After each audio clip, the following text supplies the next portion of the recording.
Ethan Carter wiped the sweat from his brow as he climbed over the jagged edge of the asteroid's rocky surface. The air inside his suit was stale, but it kept him alive in the freezing vacuum of space. His job wasn't glamorous. He worked maintenance on a small mining outpost tucked away in the outer reaches of the asteroid belt.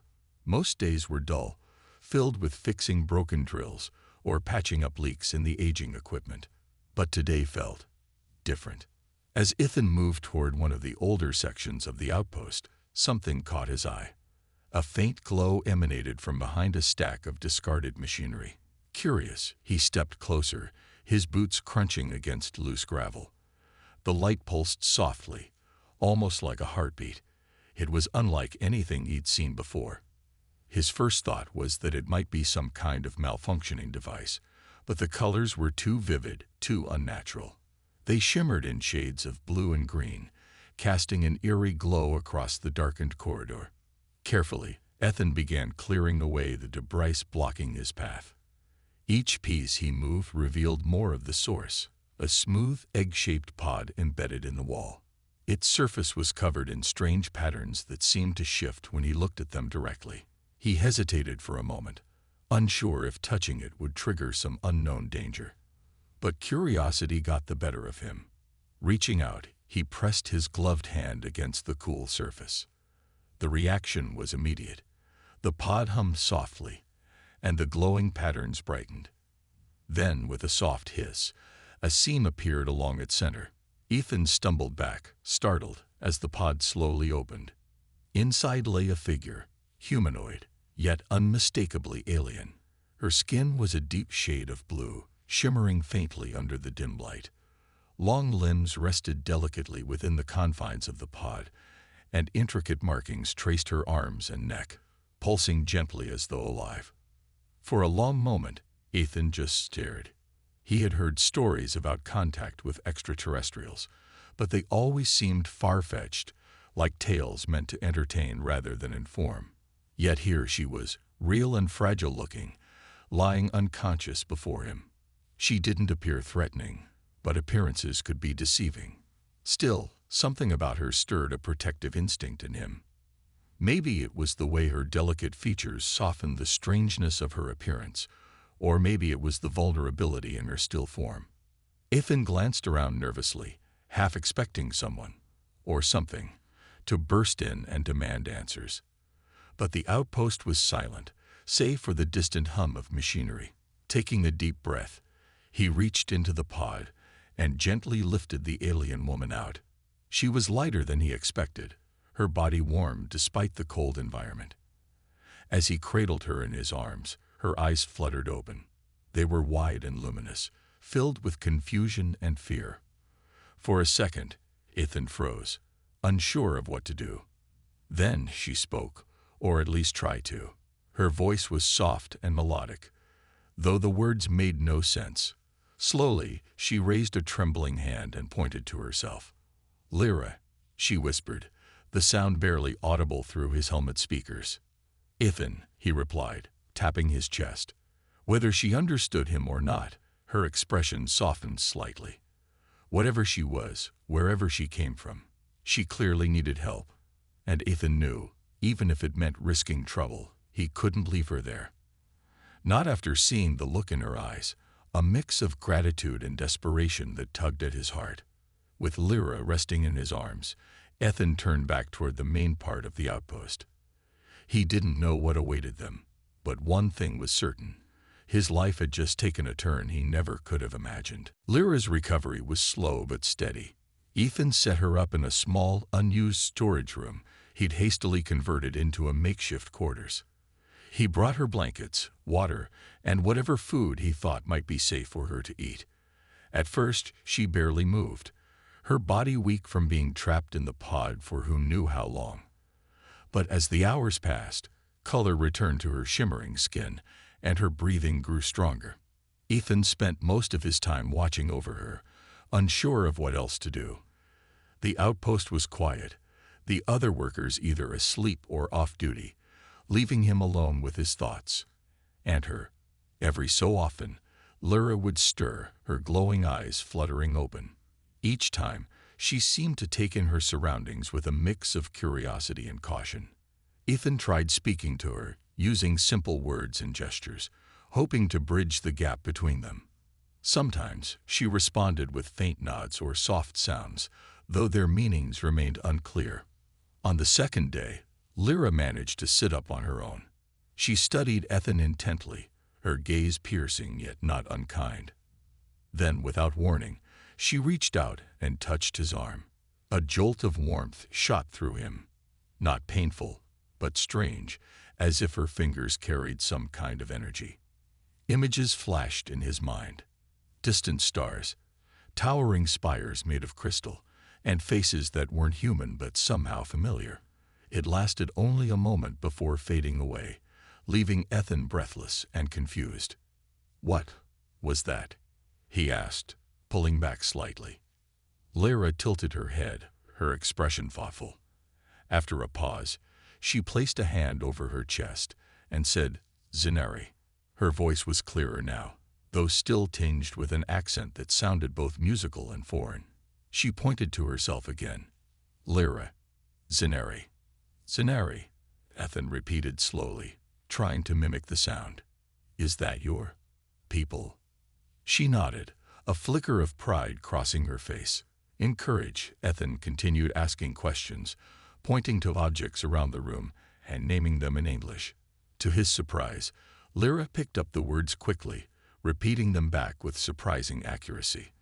By the end of the day, they had established a rudimentary form of communication, a mix of spoken words, gestures, and occasional bursts of telepathic imagery. As the days went on, Lyra began sharing fragments of her story. Through broken sentences and vivid mental flashes, Ethan pieced together the truth. She was a member of the Zinari, a highly advanced species known for their mastery of technology and deep connection to the universe. But her life hadn't been easy.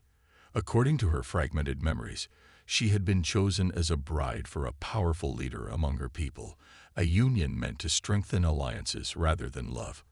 When she refused, citing her desire for freedom, she was cast out and eventually captured by slavers. The revelation hit Ethan hard.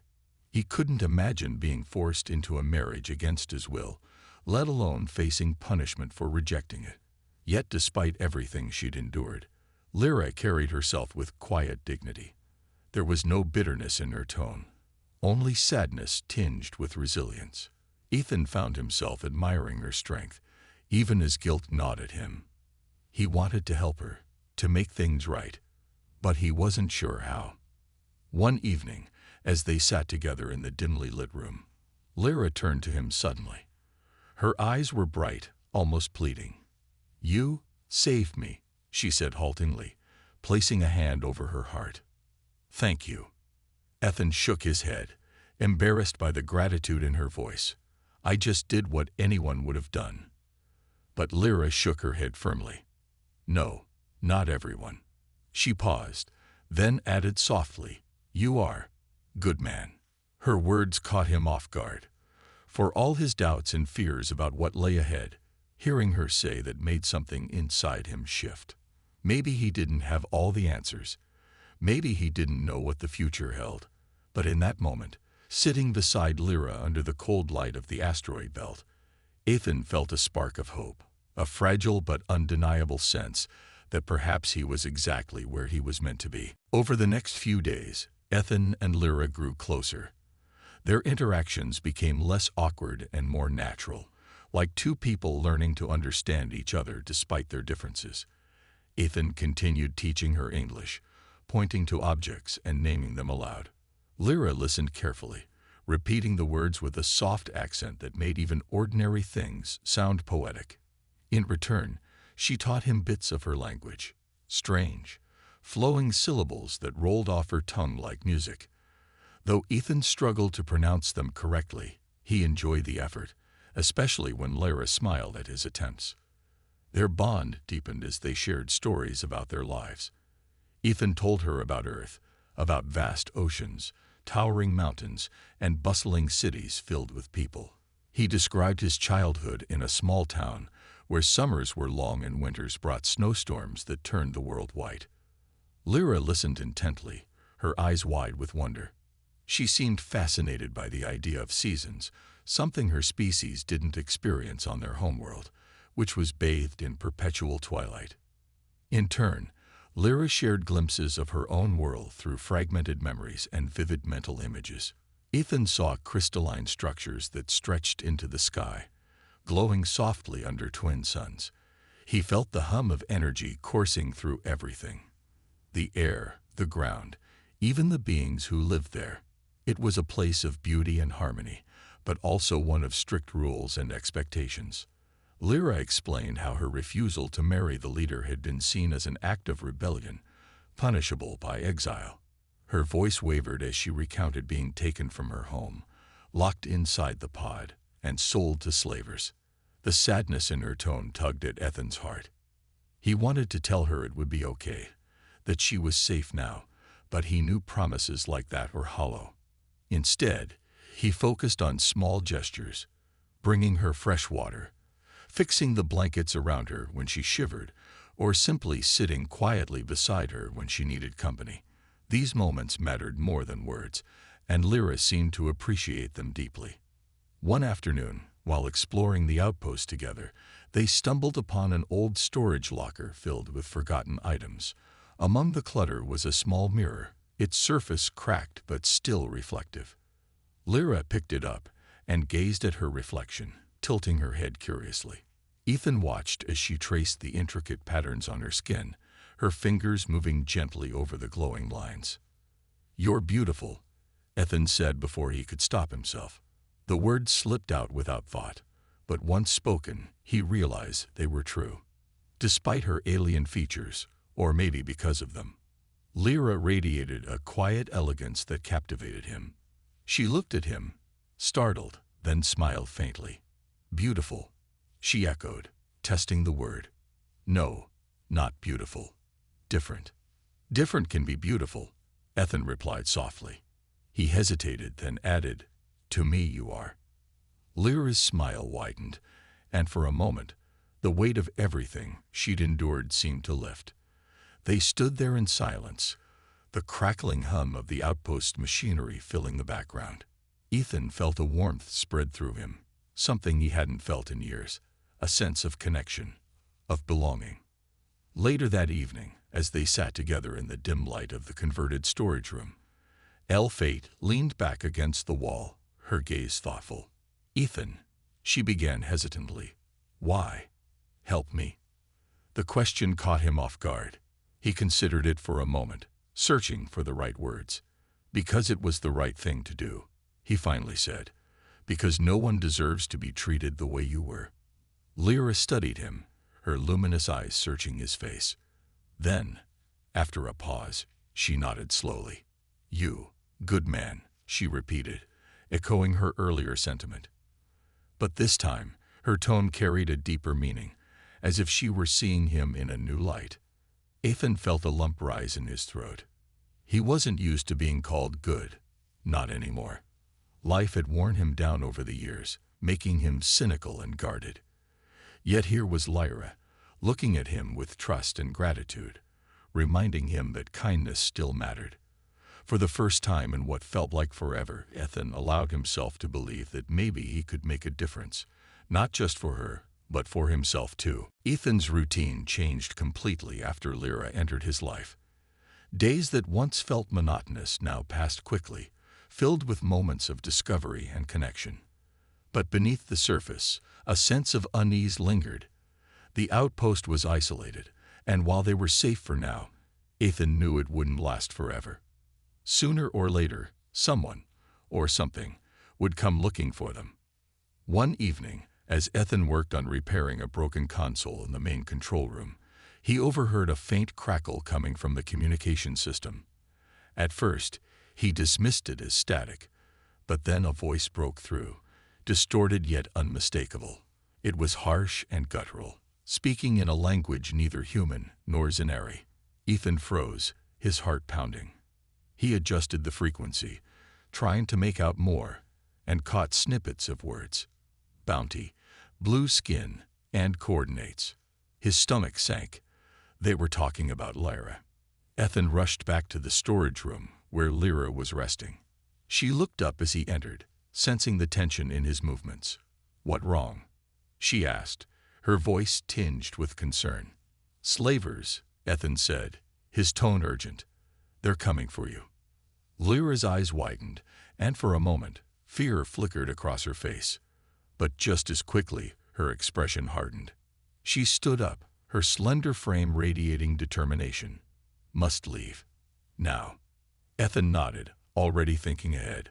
"We'll take the shuttle. It's old, but it works. If we can get far enough, maybe we can lose them." Together, they began preparing for their escape. Ethan gathered supplies, food, water, tools, and anything else they might need. Lyra moved with purpose, her actions precise and efficient. She seemed to know exactly what to do, as if survival instincts were ingrained in her very being. When Ethan handed her a small toolkit, she examined it briefly before nodding in approval. As they packed, Lyra paused and turned to Ethan. Her glowing eyes locked onto his, and she placed a hand on his arm. "Why help me again?" she asked softly. "Risk all. For me." Ethan hesitated, unsure how to answer. Finally, he shrugged. "Because I can't let them take you. Because you deserve better than this." Lyra studied him for a long moment, then nodded slowly. "Thank you," she whispered. Her voice carried a weight that went beyond gratitude. It was a promise, though Ethan didn't fully understand what it meant. By the time they finished packing, the distant hum of engines echoed through the outpost. The slavers had arrived. "We need to move," Ethan said, grabbing the last of their supplies. Lyra followed closely behind as they made their way to the docking bay. The shuttle sat waiting, its battered exterior a stark contrast to the sleek design of the slaver ships undoubtedly closing in. Just as they reached the shuttle, an alarm blared throughout the outpost. Red lights flashed, casting eerie shadows on the walls. Lyra glanced back nervously, her markings pulsing faintly with agitation. "Hurry," she urged. Ethan climbed into the pilot's seat, his hands trembling slightly as he powered up the engines. The controls were outdated, but he'd spent enough time fixing machinery to know how to handle them. Behind him, Lyra strapped herself in, her gaze fixed on the viewport as the bay doors began to open. As the shuttle lifted off, Ethan spotted two dark shapes descending toward the outpost. The slavers' ships. They weren't wasting any time. Activating the thrusters, Ethan guided the shuttle out into the vast emptiness of space. For a moment, they were free, the outpost shrinking rapidly in the distance. But freedom didn't last long. A loud beep signaled incoming transmissions, and Ethan's blood ran cold as a voice crackled over the comm. "You have something that belongs to us. Hand it over, or we'll take it by force." Lyra leaned forward, her expression grim. "They won't stop," she said quietly. "Not until they catch us." Ethan clenched his jaw, gripping the controls tightly. "Then we'll just have to stay one step ahead." He glanced at Lyra, who met his gaze with unwavering resolve. Whatever lay ahead, they would face it together. The shuttle shuddered as it raced through the darkness of space, its engines straining against the speed Ethan demanded from them. Behind them, the slavers' ships followed relentlessly, their sleek forms cutting through the void like predators on the hunt. Ethan's hands tightened on the controls as he pushed the old craft to its limits, weaving between chunks of floating debris in a desperate attempt to lose their pursuers. Lyra sat beside him, her eyes fixed on the viewport. Her glowing markings pulsed faster now, almost matching the rhythm of Ethan's racing heart. She turned to him, her voice calm but firm. "They are fast. Faster than us." "I know," Ethan muttered, his jaw clenched. "But we've got one advantage. They're bigger, harder to maneuver." He jerked the shuttle sharply to the side, narrowly avoiding a jagged asteroid that loomed out of the shadows. The slaver ships mimicked his move, but one of them clipped the edge of the rock, sending sparks flying into the void. Lyra watched the damaged ship veer off course, her lips curling into a faint smile. "Good," she said softly. Then her expression shifted, growing serious again. But there are still two. Ethan nodded grimly. He couldn't keep this up forever. The shuttle was old and falling apart, and the slavers had weapons. Weapons they weren't afraid to use. A sudden jolt rocked the craft as a blast from one of the enemy ships grazed their hull. Warning lights flashed across the dashboard, and the smell of burning metal filled the cramped cockpit. "They're firing," Ethan shouted, yanking the controls hard to the left. Another shot whizzed past, close enough to make the shuttle shake violently. Lyra braced herself against the seat, her fingers gripping the edges tightly. "We need something else," she said, her voice steady despite the chaos around them. "Something unexpected." Ethan glanced at her, confused. "Like what?" Lyra didn't answer right away. Instead, she closed her eyes, her body going still for a moment. Then, without warning, the air around her seemed to shimmer. A soft hum filled the cabin, and Ethan felt a strange energy building. A warmth that spread through the shuttle like sunlight breaking through clouds. Before he could ask what was happening, Lyra raised her hand toward the viewport. A burst of light erupted from her palm, shooting outward in a dazzling arc. It struck one of the slaver ships head-on, enveloping it in a blinding glow. For a split second, everything went silent. Then, with a deafening crack, the ship exploded into fragments, scattering debris across the emptiness of space. Ethan stared at Lyra, his mouth open in shock. "What was that?" "Energy," she replied simply, lowering her arm. Her breath came in short gasps, and her markings dimmed slightly, as though the effort had drained her. "My people can control it." Before Ethan could respond, the remaining slaver ship fired again. This time, the shot hit the shuttle's rear thrusters, sending them spiraling out of control. Alarms blared as smoke began filling the cockpit. Ethan fought to stabilize the craft, sweat pouring down his face. "We're losing power," he yelled. Lyra leaned forward, her hands hovering over the console. Her eyes glowed brighter, and the same warm energy radiated from her fingertips. To Ethan's amazement, the shuttle systems began to stabilize. The alarms quieted, the smoke cleared, and the thrusters roared back to life. "How are you doing that?" Ethan asked, his voice filled with awe. "No time," Lyra said, her focus unwavering. "Must go now." With the slaver ship still in pursuit, Ethan guided the shuttle into a nearby asteroid field, using the dense clusters of rocks as cover.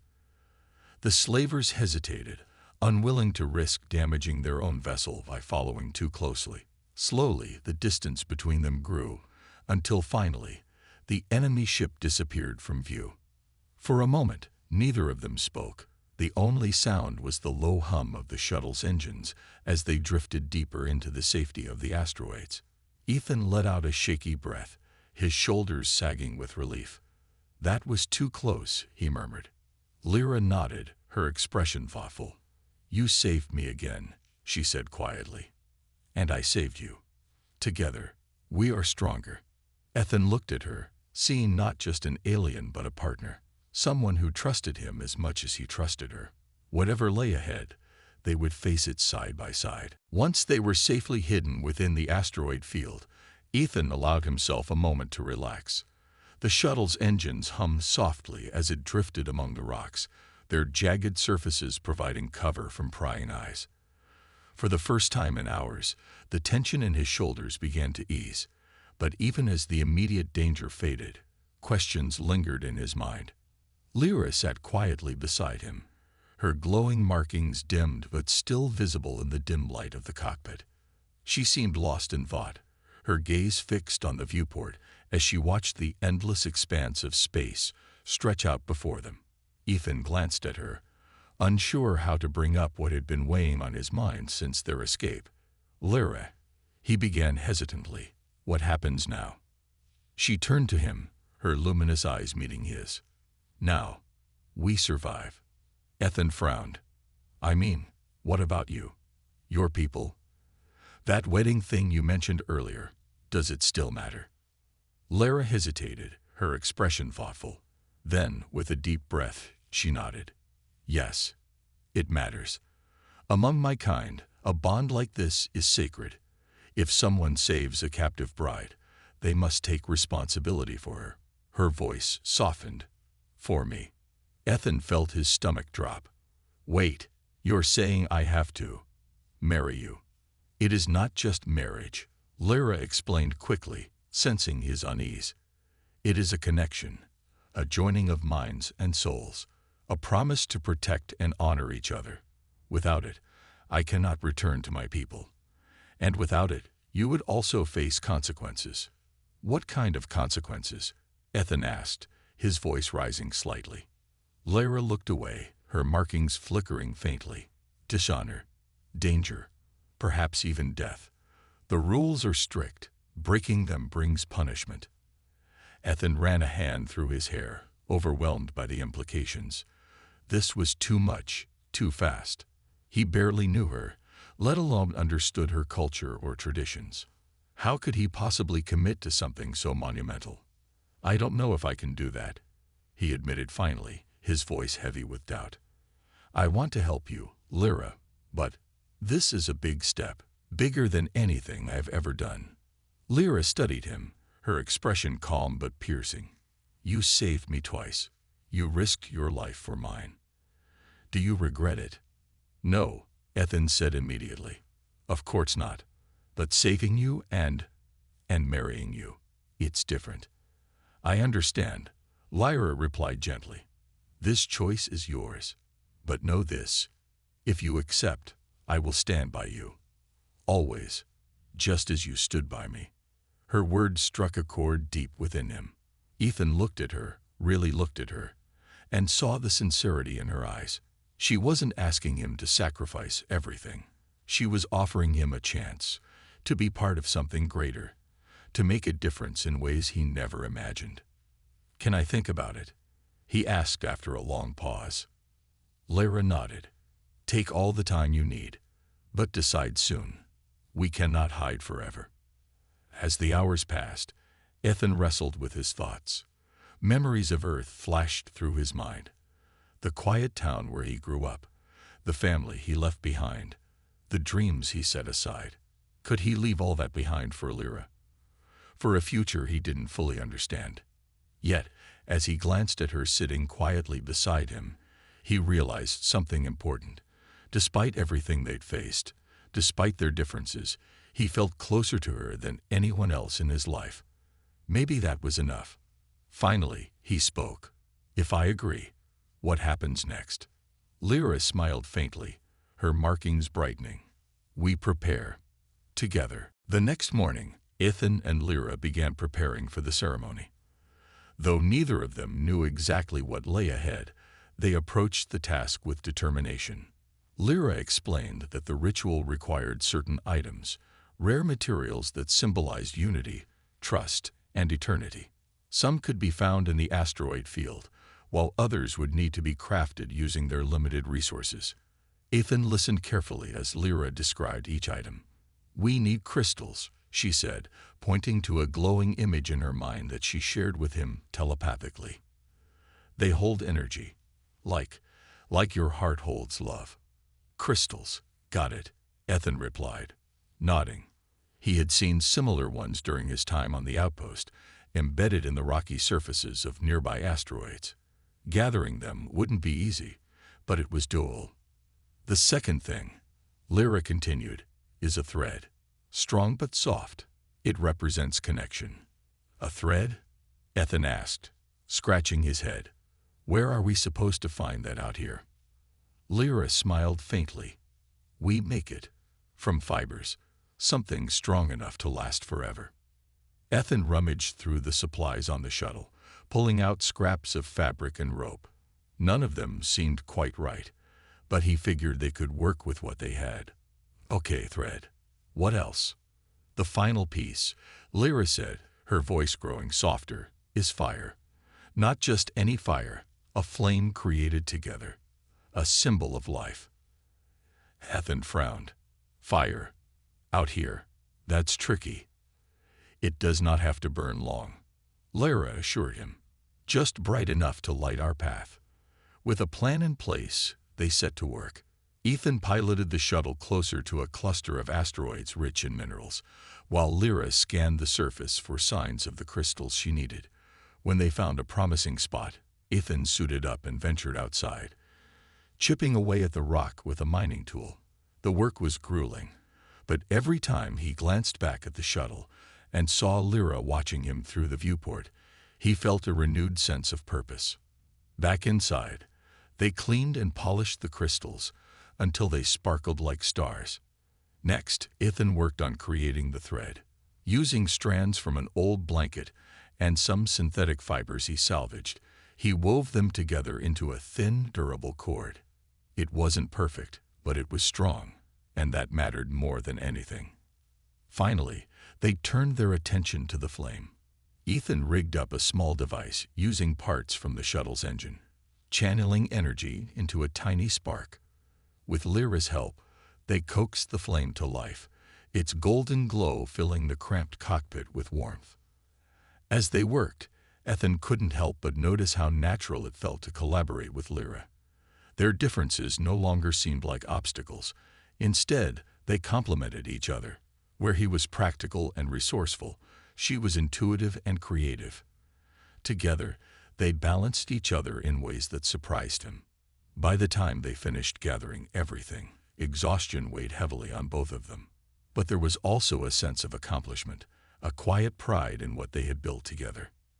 That night, as they sat side by side in the dim light of the shuttle, Lyra held up the crystal and gazed at it thoughtfully. "This will bind us," she said softly. "Not just physically, but spiritually." Ethan nodded, though his stomach churned with nerves. He still didn't fully understand what the ceremony would entail, but one thing was clear. It was about more than just tradition.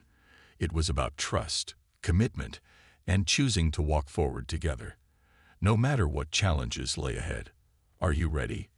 Lyra asked, turning to him. Ethan hesitated for only a moment before answering. "Yeah, I'm ready." The day of the ceremony arrived, though there was no sunrise to mark it. Only the cold, endless void of space outside the shuttle's windows. Ethan woke early, his mind racing with thoughts he couldn't quiet. He had agreed to this, but now, as the moment approached, doubts crept in like shadows. What if he wasn't good enough? What if he failed her, or worse, himself? Lyra seemed calm, almost serene, as she prepared for the ritual.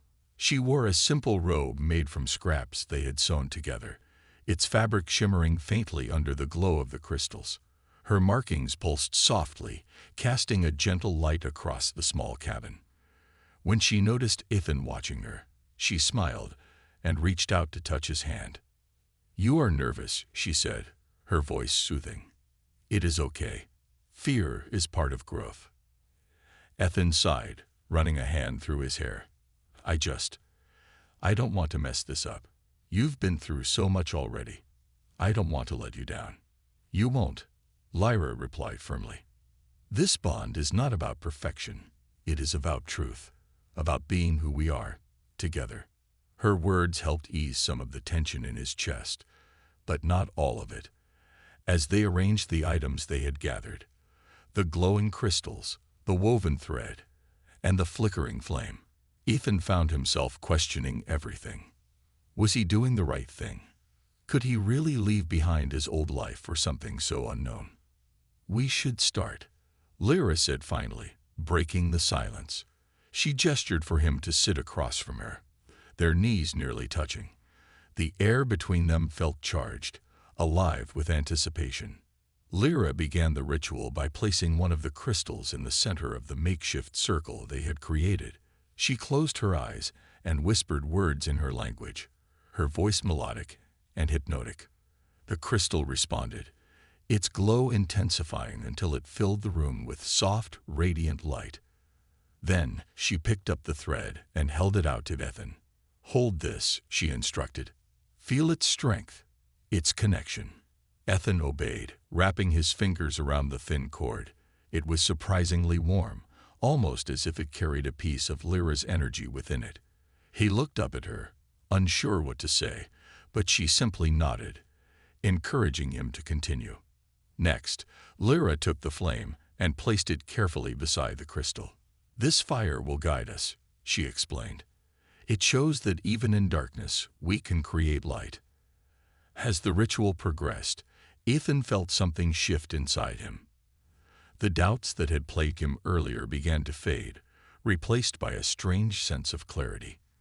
This wasn't just about fulfilling a tradition or meeting an obligation. It was about trust, about choosing to move forward despite the risks.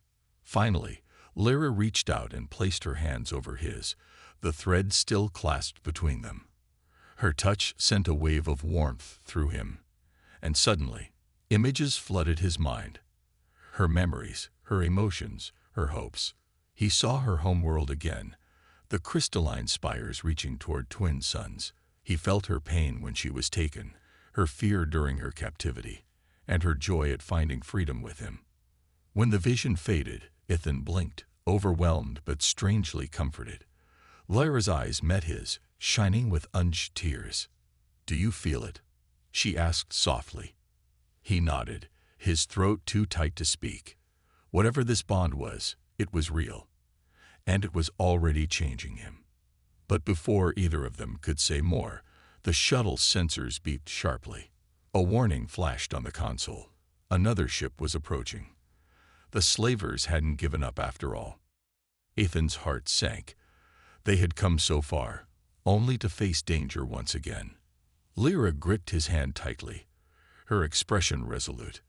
"We finish this," she said firmly, "no matter what." Together, they turned back to the ritual, determined to complete it, even as the threat outside grew closer. The shuttle shook violently as the slavers' weapons pounded against its shields.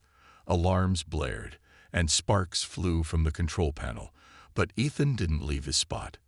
He stayed seated across from Lyra, their hands still joined over the glowing thread. The bond they were creating felt fragile yet unbreakable, like a delicate thread woven into the fabric of something much larger. "We can't stop now," Lyra said firmly, her voice cutting through the chaos.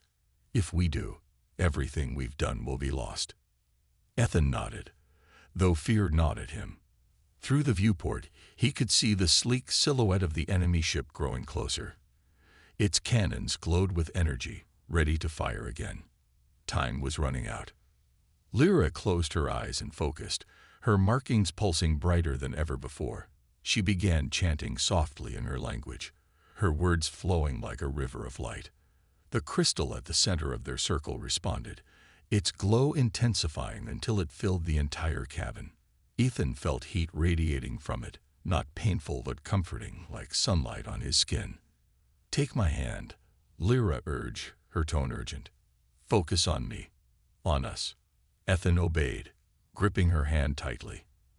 As their connection deepened, he felt something extraordinary, a surge of energy passing between them, binding them together. It wasn't just physical. It was as if their minds and souls had merged, sharing thoughts, emotions, and memories without words. For a brief moment, Ethan understood Lyra completely, not just who she was, but why she mattered to him.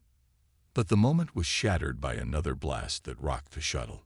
Smoke filled the air, and the lights flickered dangerously. Ethan coughed, struggling to stay focused. "We need to fight back," he shouted, pulling away reluctantly. "No," Lyra said sharply, grabbing his arm. "Finish the bond first. Trust me." Her certainty gave him pause. Against his instincts, he stayed seated, focusing on the ritual despite the chaos around them. Together, they completed the final steps, tying the thread around their wrists and letting the flame burn brightly between them. As the last word of the chant left Lyra's lips, the crystal shattered into countless tiny shards, releasing a burst of light that engulfed the entire shuttle. For a split second, everything went silent. The alarms stopped, the shaking ceased, and even the hum of the engines faded.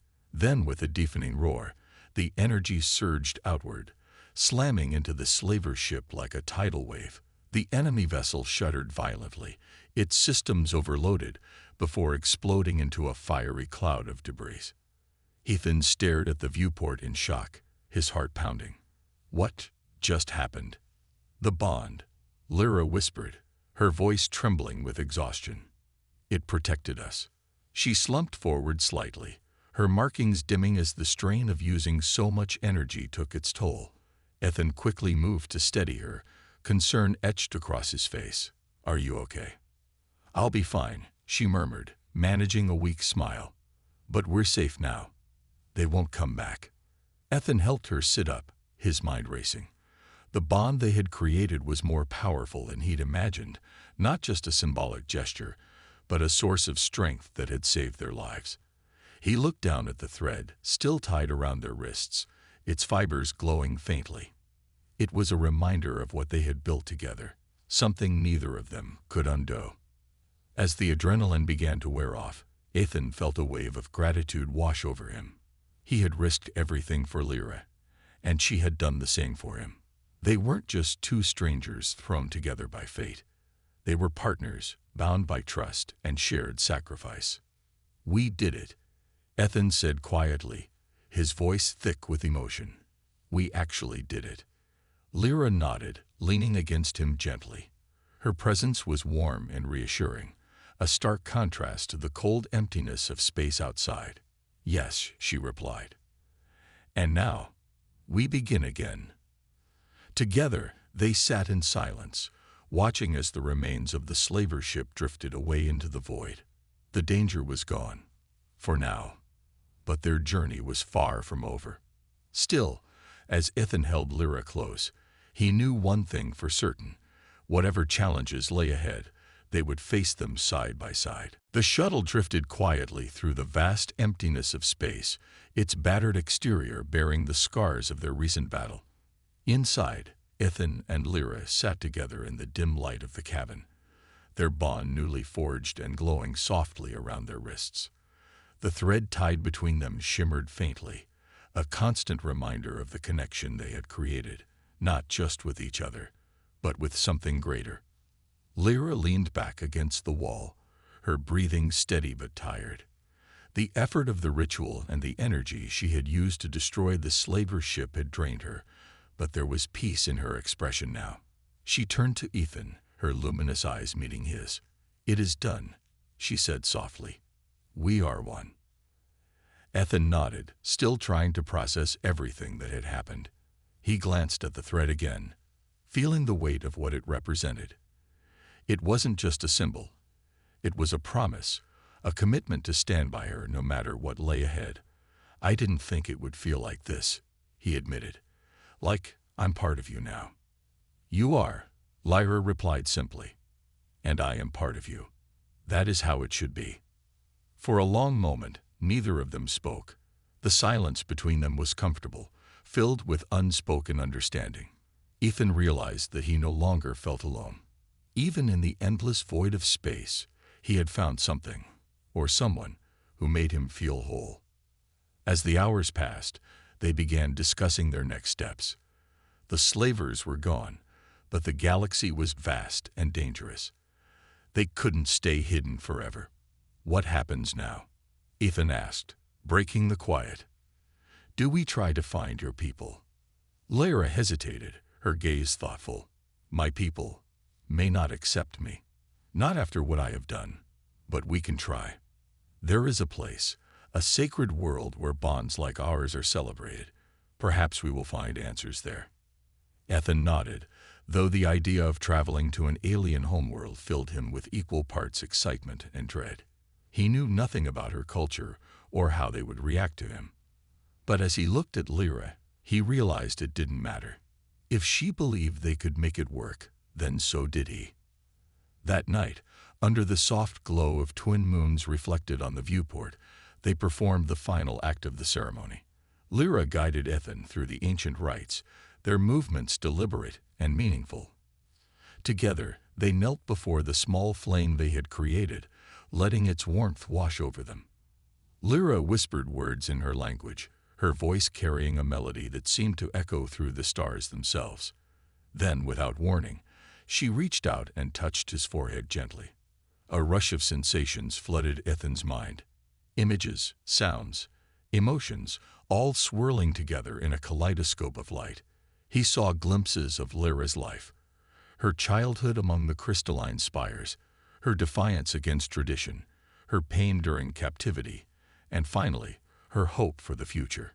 And woven throughout it all was his presence, steady and unwavering. When the vision faded, Ethan opened his eyes, overwhelmed but grateful. "I saw you," he murmured, "all of you." "And I saw you," Lyra replied, her voice thick with emotion. "You saved me twice, once from captivity, and once from loneliness." Her words struck a chord deep within him. For so long, Ethan had lived his life disconnected, drifting aimlessly through days that blurred together.